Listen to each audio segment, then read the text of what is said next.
नमस्कार दोस्तों, हमारे इस वीडियो में आप सभी का स्वागत है। तो आज जो मैं इस वीडियो में बताने वाला हूँ, वो ये बताने वाला हूँ कि इमरजेंसी में अगर हमारे पास कोई पेशेंट आता है, तो हम कैसे डिसाइड करेंगे कि जो उसकी साँस फूल रही है, वो हार्ट से रिलेटेड है या फिर लंग्स से रिलेटेड है। तो सबसे पहले अगर हम क्या करेंगे, सबसे पहले शॉर्ट हिस्ट्री लेने की कोशिश करेंगे पेशेंट की, ठीक है? शॉर्ट हिस्ट्री मतलब हम पूछेंगे आपका बीपी तो नहीं है आपको? बीपी बढ़ा तो नहीं रहता या फिर आपको अस्थमा तो नहीं है? या फिर कोई आप पंप लेते हो या फिर फेशियल पफीनेस हो जाती है सुबह उठते हो तो? मतलब चेहरा सूजा-सूजा सा लगता है, आँखों आँखों के नीचे सूजन लगती है, वॉकिंग डिस्पनिया मतलब जब आप चलते हो तो साँस तो नहीं फूलती?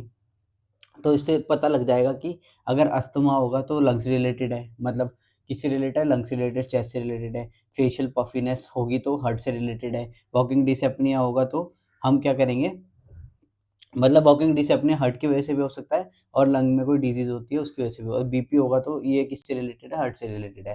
ठीक है, सबसे पहले हमने शॉर्ट हिस्ट्री ले ली पेशेंट से। फिर सेकंडली हम क्या करेंगे इसमें, सेकंडली हम क्या करेंगे, स्टेथोस्कोप लगा के देखेंगे, ठीक है? लंग्स में 3 जगहों पे लगा के देखेंगे, अपर लोब में लगा के देखेंगे, लोअर लोब में लगा के देखेंगे एंड मिडल लोब में लगा के देखेंगे। फिर अगर हम पेशेंट को बोलेंगे कि आप लंबी साँस लीजिए, ठीक है? अगर पेशेंट जब साँस लेगा और अगर हमें रुकावट महसूस हो रही है, ठीक है? रुकावट मतलब व्हीज़िंग साउंड सुनाई दे रही है, ठीक है? तो इसका मतलब है ये जो प्रॉब्लम है ये किससे रिलेटेड है? मतलब ये जो साँस फूल रही है पेशेंट की डिसएपनिया जो हो रहा है, वो किससे रिलेटेड है? लंग्स से रिलेटेड है, ठीक है? अगर व्हीज़िंग साउंड हमें सुनाई दे रही है, तो इसका मतलब है पेशेंट को अस्थमा भी हो सकता है, ठीक है? फिर हम उसका जल्दी से क्या ले सकते हैं, अगर हम ज़्यादा एडवांस इंस्टीट्यूट में हैं, मतलब एडवांस सेंटर में काम कर रहे हैं, तो हम एबीजी ले सकते हैं पेशेंट का, ठीक है? एबीजी से हमें क्या पता लग जाएगा, गैसेज़ एक्सचेंज का कंसंट्रेशन पता लग जाएगा, जैसे कार्बन डाइऑक्साइड हो गई, ठीक है? ऑक्सीजन कंसंट्रेशन कितना है कार्बन डाइ, और पार्शियल CO2 कितना है, मतलब पार्शियल CO2 का प्रेशर कितना है, ठीक है? वो सब पता लग जाएगा एबीजी से। तो ये तो हो गया अगर लंग से रिलेटेड है। फिर अगर हार्ट से रिलेटेड है तो क्या होगा, पेशेंट का बीपी बढ़ा होगा, ठीक है?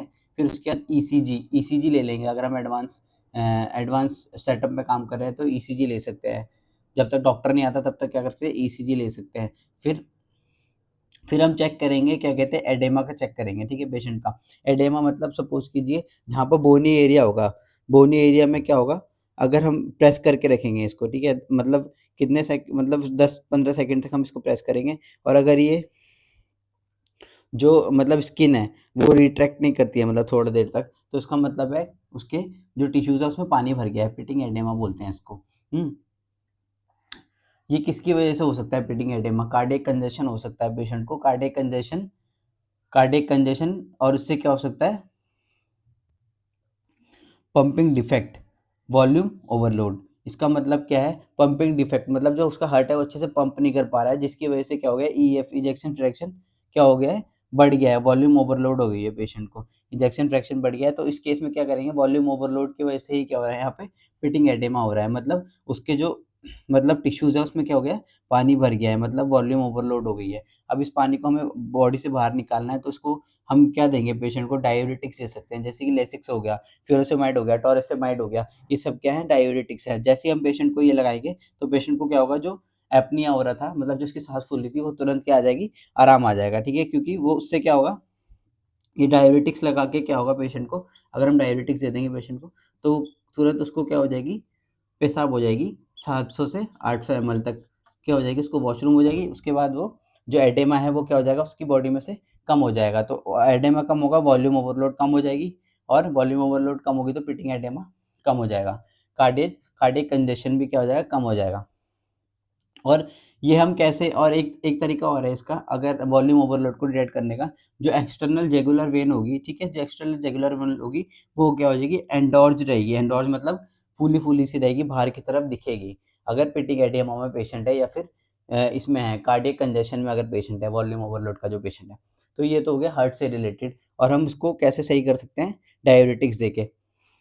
अब अगर हम लंग्स की बात करें, अगर लंग्स में अगर पेशेंट को क्या है, अस्थमा है, अस्थमैटिक पेशेंट है, उसकी साँस फूल रही है बहुत ज़्यादा, तो हम उसको क्या-क्या दे सकते हैं, क्या दे सकते हैं, ऑक्सीजन थेरेपी दे सकते हैं, ठीक है? O2 थेरेपी दे सकते हैं, मतलब एक्सटर्नल उसको क्या लगा सकते हैं, ऑक्सीजन लगा सकते हैं, with certain amount of pressure set करके। फिर उसके बाद हम क्या दे सकते हैं, नेबुलाइज़ेशन दे सकते हैं पेशेंट को, क्या दे सकते हैं, नेबुलाइज़ेशन। नेबुलाइज़ेशन देंगे तो उससे क्या होगा, तुरंत क्या हो जाएगा, पेशेंट को आराम आ जाएगा, और उसका जो डिसएपनिया है वो क्या हो जाएगा, कम हो जाएगा। मतलब जो उसको साँस लेने में दिक्कत हो रही थी पेशेंट को, वो क्या हो जाएगी, कम हो जाएगी। तो धन्यवाद। अगर आपको हमारी ये वीडियो पसंद आई हो तो हमारी इस वीडियो को लाइक कीजिए, चैनल को सब्सक्राइब कीजिए और बेल आइकन को ज़रूर प्रेस कर दीजिए और वीडियो को ज़्यादा से ज़्यादा शेयर कीजिए और ऐसे मेडिकल इन्फॉर्मेटिव वीडियोज़ के लिए हमारे साथ जुड़े रहिए। धन्यवाद।